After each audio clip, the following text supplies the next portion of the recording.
Good evening student, मैं विकास परमार एक बार फिर आप लोगों का स्वागत करता हूं बच्चों। तो बच्चों, आज की जो हरियाणा जीके की क्लास रहेगी ये ट्रिकी रहेगी, पूरी की पूरी ट्रिकी रहेगी। इसके माध्यम से एक भी क्वेश्चन आप लोगों का ये नहीं रहेगा कि कभी भी याद ना हो, आपको परमानेंट याद रहेंगे। तो इस वीडियो को पूरी देखें। क्वेश्चन जो हमारे पास वो है, मिलान करना है। पहला, सराय अली वर्दी खाकी मस्जिद, दीनी मस्जिद, कांच मिट्टी और बालू कांच मिट्टी। तो आपको मैं बता देता हूँ, सराय अली वर्दी तो है गुरुग्राम के अंदर है सराय अली वर्दी खाकी मस्जिद। और इसके लिए आप लोगों को ये याद और रखना, सराय अली वर्दी खाकी जो मस्जिद है वो अलाउद्दीन खिलजी के समय बनी थी। अलाउद्दीन खिलजी जो था वो खिलजी वंश का संस्थापक था। खिलजी वंश का संस्थापक अलाउद्दीन खिलजी नहीं, जलालुद्दीन खिलजी था। जलालुद्दीन खिलजी के बाद जो आया था वो अलाउद्दीन खिलजी था। लो एवं रक्त की नीति अपनाने वाला व्यक्ति यही था। उसके बाद दीनी मस्जिद जो है वो रोहतक के अंदर है। दीनी मस्जिद कहाँ पर है? रोहतक के अंदर है दीनी मस्जिद। तो इसका आंसर है सी, रोहतक के अंदर पड़ती दीनी मस्जिद। और दीनी मस्जिद जो बनी थी वो औरंगजेब के समय बनी थी दीनी मस्जिद। ठीक है। उसके बाद कांच मिट्टी जो है, कांच मिट्टी, ये जो कांच मिट्टी है ये फरीदाबाद के अंदर पाई जाती है। फरीदाबाद में कांच मिट्टी होता है। और बालू कांच मिट्टी जो होता है वो गुरुग्राम के अंदर होता है। देखो, फरीदाबाद से पहले क्या आता है? फरीदाबाद से पहले गुरुग्राम आता है, इसलिए कांच मिट्टी से पहले क्या आता है? बालू। तो अगर बालू आ जाए तो इसका मतलब वो गुरुग्राम के अंदर है, और कांच मिट्टी आ जाए तो इसका मतलब वो फरीदाबाद के अंदर है। ठीक है। लेकिन बजरी की बात करें, बजरी फरीदाबाद के अंदर है। एक डिफरेंस और आता है बच्चों, औद्योगिक नगरी किसे कहते हैं और औद्योगिक विहार किसे कहते हैं? औद्योगिक नगरी तो फरीदाबाद है और औद्योगिक विहार जो होता है वो गुरुग्राम है। नेक्स्ट क्वेश्चन है आपके पास, कुषाण कालीन सिक्के कहाँ से मिले हैं? तो कुषाण कालीन जो सिक्के हैं बच्चों, वो कुषाण कालीन सिक्के मिताथल से मिले हैं। कुषाण कालीन सिक्के, ठीक है। कुषाण कालीन सिक्के तो मिताथल से मिले, लेकिन कई बार कुषाण कालीन मूर्तियाँ पूछ ली जाती है। कुषाण कालीन मूर्तियाँ अगर पूछ ली जाए तो वो रोहतक के अंदर मिलती है। कुषाण कालीन मूर्तियाँ कहाँ से मिलती है? रोहतक से मिली है कुषाण कालीन मूर्तियाँ। ठीक है। और समुद्रकालीन जो सिक्के हैं वो कहाँ से मिले? मिताथल। और मिताथल भिवानी के अंदर पड़ता है। मिताथल कहाँ पर पड़ता है बच्चों? भिवानी। इन दोनों को याद करने का फॉर्मूला मैंने आप लोगों को दिखाया है यहाँ पे, तो देखें एक बार सभी बच्चे। मैंने बोला कि समुद्र में पाषाण मिला। समुद्र में क्या मिला? पाषाण। तो समुद्र से बन जाएगा समुद्रकालीन सिक्के, और पाषाण से बन जाएगा कुषाण। कुषाण पाषाण, तो कुषाण कालीन सिक्के। और मिले से बन गया, मैं से मिल गया मिताथल। तो ये दोनों कहाँ पर मिलते हैं बच्चों? मिताथल के अंदर मिलते हैं। उसके बाद अगला क्वेश्चन है, जो नेक्स्ट क्वेश्चन आप लोगों के सामने है बच्चों, वो है रोहतक की लाल मस्जिद किसके समय बनाई गई? देखो, लाल मस्जिद दो लाल मस्जिद है हरियाणा के अंदर। एक रेवाड़ी के अंदर है। रेवाड़ी वाली जो लाल मस्जिद है उसको कई बार रेड मस्जिद भी कह देते हैं। और एक रोहतक की लाल मस्जिद है। अगर मैं रेवाड़ी की लाल मस्जिद की बात करता हूं तो अकबर के समय बनी थी। रेवाड़ी की लाल मस्जिद किसके समय बनी थी बच्चों? अकबर के समय बनी थी रेवाड़ी की लाल मस्जिद। लेकिन रोहतक की जो लाल मस्जिद है वो हाजी आसिफ अली ने बनवाई थी, या मैं कह सकता हूं कि हाजी आसिफ अली के समय बनी थी रोहतक की लाल मस्जिद। दीनी मस्जिद भी कहाँ पे बता दी मैंने? रोहतक के अंदर बता दी है। उसके बाद 41 क्वेश्चन आखिरी में मिलेगा, ये थोड़ा सा मिस प्रिंट हो गया था। अरसकालीन ताम्र मुद्राएं कहाँ से मिली है? तो अरसकालीन ताम्र मुद्राएं मिली है सोनीपत से। ठीक है। अरसकालीन ताम्र मुद्राएं कहाँ से मिली है बच्चों? सोनीपत से। हर्षवर्धन के बारे में अगर मैं बात बता देता हूँ, हर्षवर्धन का जो जन्म हुआ था वो 590 में हुआ था। हर्षवर्धन जो था वो प्रभाकर वर्धन का एक पुत्र था। प्रभाकर वर्धन का एक तो पुत्र राजवर्धन था, एक पुत्र हर्षवर्धन था, और एक पुत्री और थी जिसका शायद नाम राजश्री था। ठीक है। तो इसके पिता ने, इसका पिता का मतलब प्रभाकर वर्धन, प्रभाकर वर्धन ने थानेश्वर को राजधानी बनाया था।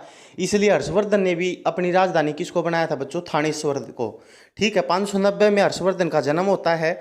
606 में हर्षवर्धन गद्दी पे बैठता है, और 647 में हर्षवर्धन भगवान को प्यारा हो जाता है। इसकी जो बहन थी जिसका नाम राजश्री था, उसकी शादी कन्नौज के अंदर हुई थी। और जब कन्नौज का राजा मार दिया जाता है किसी के द्वारा, तब कन्नौज के ऊपर किसी का अधिकार हो जाता है, तो उसको ख़त्म कर दिया जाता है हर्षवर्धन के द्वारा, और कन्नौज के ऊपर अधिकार कर लिया जाता है। कन्नौज की महारानी, हालांकि कन्नौज का राजपाट जो था वो सारा का सारा अपनी बहन को दे दिया गया था, लेकिन कन्नौज को दूसरी राजधानी बना लिया था इन्होंने। ठीक है। तो हर्षवर्धन के समय जो राजधानी थी वो थानेश्वर थी, 7वीं सदी की बात है ये। दूसरी राजधानी इसने किसको बनाया? कन्नौज को बनाया। और इसका दरबारी कवि जो था वो दरबारी कवि बाणभट्ट था, और उसी बाणभट्ट ने एक पुस्तक लिखी थी जिसका नाम है कादम्बरी नामक पुस्तक थी। कादम्बरी नामक पुस्तक, और एक हर्षवर्धन या हर्षचरित पुस्तक कह सकते हैं हम उसको। हर्षवर्धन की पुस्तक थी हर्षचरित।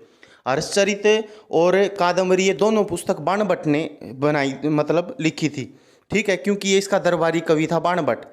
खुद हर्ष जो था हर्षवर्धन वो भी खुद एक कवि था, उसने भी 3 पुस्तक लिखी थी। एक तो नागानंद लिखी थी, एक प्रियदर्शिका और एक रत्नावली।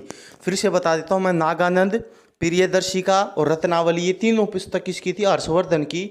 और कादम्बरी और जो हर्षचरित थी वो किसकी थी बच्चों? बाणभट्ट की थी। नेक्स्ट क्वेश्चन के ऊपर आते हैं बच्चों। सूरजकुंड गुरुद्वारा कहाँ स्थित है? तो जो सूरजकुंड गुरुद्वारा बच्चों वो अम्बाड़ा के अंदर स्थित है, अम्बाड़ा के अंदर। और अम्बाड़ा के अंदर, अम्बाड़ा कैंट कब बनी थी? 1843 के अंदर। और 1857 की क्रांति भी कहाँ से स्टार्ट हुई थी? अम्बाड़ा के अंदर। अगर मैं आप लोगों से कहता हूँ कि सूरजकुंड गुरुद्वारा अम्बाड़ा, लेकिन सूरजकुंड का मेला कहाँ पर बढ़ता है? तो सूरजकुंड का मेला फरीदाबाद के अंदर बढ़ता है। लेकिन यहीं पे अगर मैं आप लोगों से कहता हूँ कि सूरजकुंड मंदिर कहाँ पर है, तो सूरजकुंड मंदिर बच्चों यमुनानगर के अंदर है। कहाँ पर है बच्चों?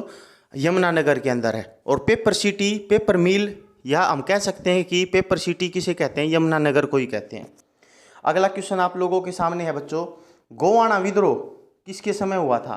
तो जो गोवाना का विद्रोह है, सबसे पहले तो आप लोगों को ये याद होना चाहिए कि गोवाना कहाँ पर है। गोवाना सोनीपत के अंदर है, जलेबियों के लिए प्रसिद्ध है, जबरदस्त, बहुत बड़ी बड़ी जलेबियां बनाई जाती है गोवाना के अंदर। लेकिन कई बार टोहाना नामक जगह पूछ ली जाती है कि टोहाना कहाँ पर है? टोहाना फतेहाबाद के अंदर है। और इसी टोहाना से भाखड़ा नहर निकलती है। भाखड़ा नहर जो एंट्री करती है वो टोहाना से एंट्री करती है, भाखड़ा नहर। ठीक है, जिसके जन्मदाता कौन थे? जिसके जन्मदाता थे सर छोटू राम। ठीक है, भाखड़ा नहर फतेहाबाद के टोहाना से प्रवेश करती है, और टोहाना को ही नहरों का नगर कहते हैं एक प्रकार से। तो गोवाना का किले का जो निर्माण था, गोवाना के किले का जो निर्माण था वो तो पृथ्वीराज चौहान ने करवाया था। लेकिन गोवाना विद्रोह किसके समय हुआ था? तो गोवाना विद्रोह हुआ था फिरोज शाह तुगलक के समय। इसने वहाँ पे पुजारियों के हाथ कटवा दिए थे बच्चों, फिरोज शाह तुगलक ने। ठीक है, तो आप लोगों को ये कुछ क्वेश्चन मैंने आप लोगों को बताए हैं। उसके बाद ब्लैक बर्ड झील कहाँ पर है? ब्लैक बर्ड और दो कंफ्यूज होते हैं, एक होता ब्लैक बर्ड, एक होता ब्लू बर्ड। देखो एक चीज का ध्यान रखना, ब्लैक में 3 शब्द आते हैं, ठीक है, और इशार में भी 3 शब्द आते हैं। ब्लैक में 3 शब्द आते हैं और इशार में भी 3 शब्द आते हैं। ब्लू में 2 शब्द आते हैं और आसी में 2 शब्द आते हैं। बस आप लोगों को रिवर्स करना है, जिसमें 3 आते हैं उसका आंसर 2 है, जिसमें 2 आते हैं उसका आंसर 3 है। इसका मतलब ब्लैक में 3 शब्द आते हैं तो 2 शब्द वाला आंसर आसी इसका आंसर होगा, और वहीं पे ब्लू में 2 शब्द आते हैं तो इसका आंसर इशार होगा। ब्लू बर्ड इशार के अंदर, ब्लैक बर्ड झील आसी के अंदर है बच्चों। ठीक है, यहाँ तक की बात आप लोगों को समझ में आ गई होगी। नेक्स्ट क्वेश्चन आप लोगों के पास जो है वो ये है कि जो महात्मा बुद्ध की मूर्ति कहाँ से मिली है? महात्मा बुद्ध की मूर्तियाँ मिली है बामणवास से। कहाँ से मिली है? बामणवास से, और बामणवास रोहतक के अंदर पड़ता है। लेकिन कई बार पूछ लिया जाता है कि महात्मा बुद्ध की 2 संपूर्ण मूर्तियाँ कहाँ से मिली है? तो महात्मा बुद्ध की 2 संपूर्ण मूर्तियाँ नौरंगाबाद से मिली है, और नौरंगाबाद भिवानी के अंदर पड़ता है। कहाँ पर पड़ता है बच्चों? भिवानी के अंदर पड़ता है नौरंगाबाद। उसके बाद दौलतपुर कहाँ है? ये एक सिंधु घाटी सभ्यता स्थल है दौलतपुर, ये कुरुक्षेत्र के अंदर पड़ता है। कुरुक्षेत्र के अंदर भगवानपुर भी पड़ता है, कुरुक्षेत्र के अंदर दौलतपुर भी पड़ता है, भगवानपुर भी पड़ता है। भगवान के पास सबसे ज़्यादा क्या है? दौलत। और भगवान ज़्यादातर कहाँ पे निवास करते थे? कुरुक्षेत्र के अंदर।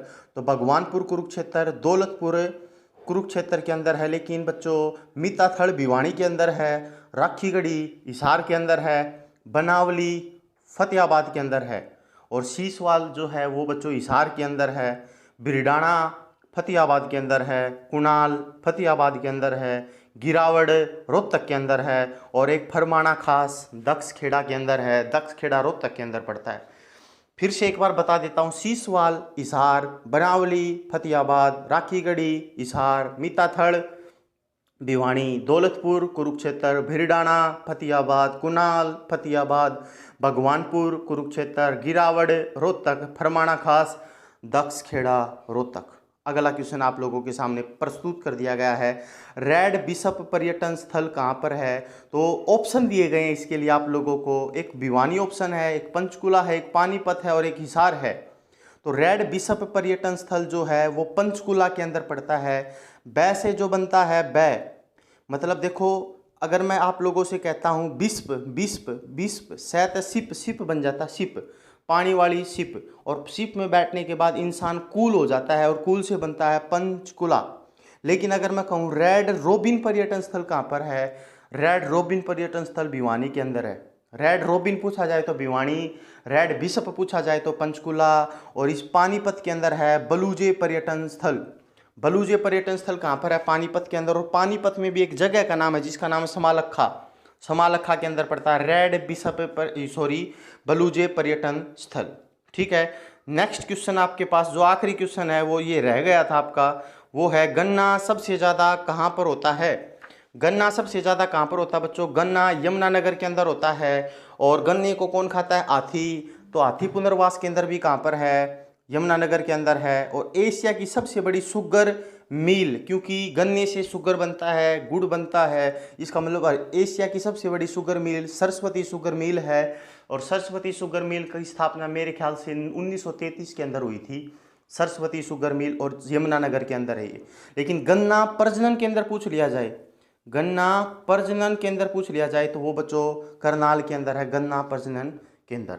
ठीक है बच्चों, तो मेरे ख्याल से आप लोगों को ये वीडियो अच्छा लगे होगा। तो पूरी वीडियो जो बच्चा देख रहा है वो अच्छे तरीके से कमेंट करते रहें और वीडियो को ज़्यादा से ज़्यादा शेयर करते रहें। मिलते हैं फिर एक ब्रेक के बाद, तब तक दुआओं में याद